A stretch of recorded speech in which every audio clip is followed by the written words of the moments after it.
Hey, what's up guys, the Basics here. So today I'm going to be showing you a couple reasons why you can't kickflip. I'll be showcasing like 2 kickflips, mainly just because I've been practicing my kickflip a lot, so I thought that this was the perfect time to warm outside, so I thought this was the perfect time to make a video on how to do it. I'm still not a pro at kickflips yet, but I got down the basics on how to kickflip. So there are 2 common misconceptions when you're trying to kickflip. Either you're scraping wrong, so normally with any trick that you pop the board off the ground, you pop your back foot off first, and then you want to jump, and then do that flicking motion. So with an ollie, if you ever wondered how to ollie, the steps are pop, jump, and then flick the board. And the reason you flick the board is to level it out, so instead of it looking like this and being all like, as you can see, I barely scraped my foot there and it was like a rocket. You want to scrape your foot so that it's more, that was terrible, but you know what I mean, more leveled out instead of being like this.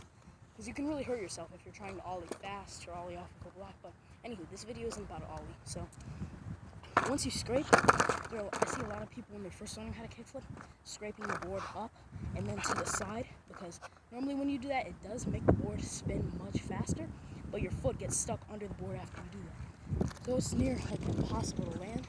I'll show you what it looks like when you scrape down.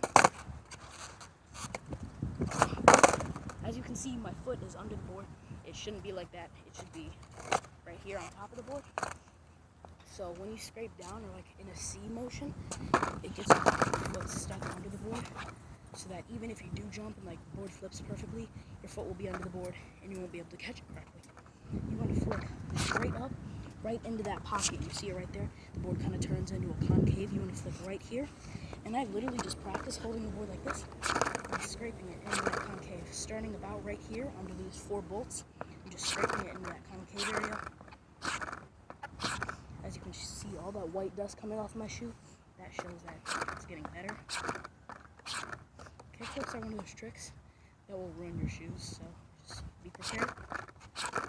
So yeah, you just want to keep on flicking. And as you can see, if you have black grip tape, I don't even know if you guys can see, it'll show up right there. There's a ton of white marks going straight to the side. That's where you want to flick. Another mistake is when people are trying to kickflip, they don't commit fully and they jump backwards and kind of lean backwards and stuff. So let me show you what that would look like if you don't commit. They might get the flip perfectly, they might have all that down, but they don't commit enough. It would look something like this. They lean back and they don't flick correctly, it would just be terrible. But if they do flick correctly, oh, I didn't mean to land it, but you know what I mean. Let me try and not land it again. That's what it'll look like. They're not flicking correctly, they're not committing, it'll just be a huge mess. So we'll go over the flicking part first.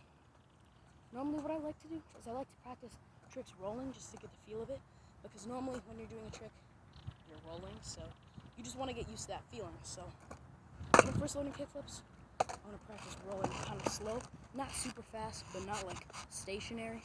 Stationary tricks are kind of weird sometimes, and they have a much more different feel than if you were to do it riding. Let's take a front side 80 as an example. You do a front side 180 stationary, not moving. You roll the other way. You roll back to the normal way you're going. So if you skate regular and do a front side 180, you're going to start rolling regular again.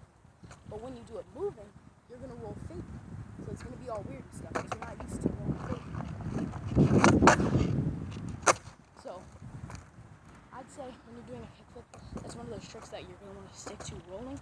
No matter how slow it is, you still want to do it rolling just to get that feeling, you know? So first you want to practice rolling really slow. Also, another way I like to practice it, I'm actually going to turn the camera to right here. I like to find a little grass area and just practice doing my flips into the grass to get over that fear of like slipping out, because I know another reason why people could be afraid of kickflips is that as soon as they land, if you land 2 feet super close to each other like on kickflips, you will go flying. So make sure when you do your flip, you have a strong center of gravity and you land on each bolt, each of your feet.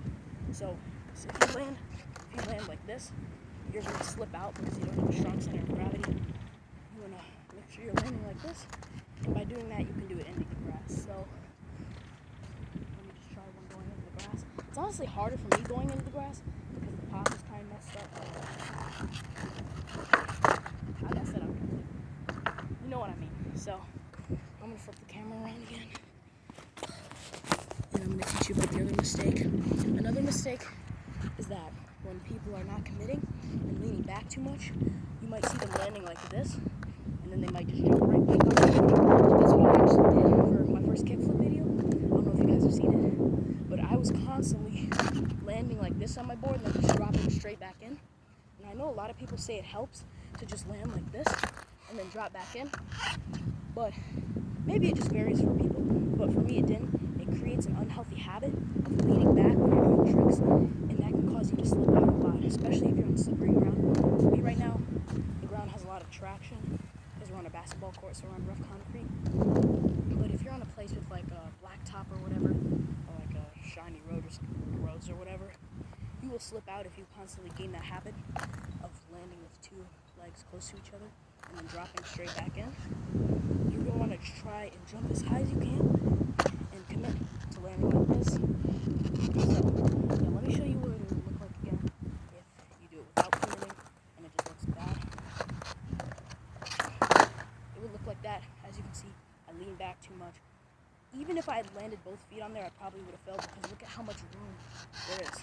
Like, there's no room. Even for me to drop in, I can't even do it. So you want to make sure you're jumping forwards with the board. Stay on top of the board at all times. And make sure you land on each bolt. Because it's like, I don't know. It's the most important step. So now I'll try and land a kickflip for the video. I don't even know if I'm going to be able to do it. But I'll try. Oh. As you can see, that time my feet were too close together. I'll try it again.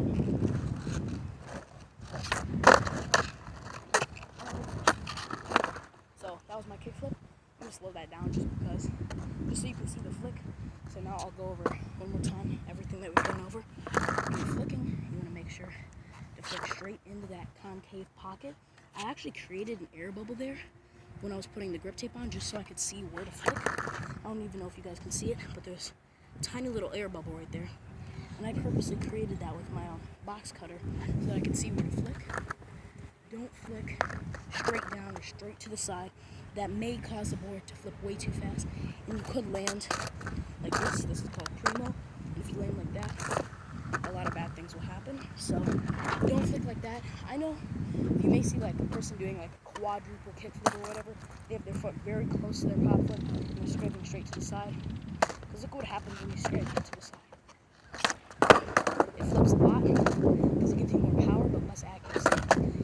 And scraping right ahead, like into that air bubble, can give you more accuracy, but you gotta focus in all that power into that concave spot.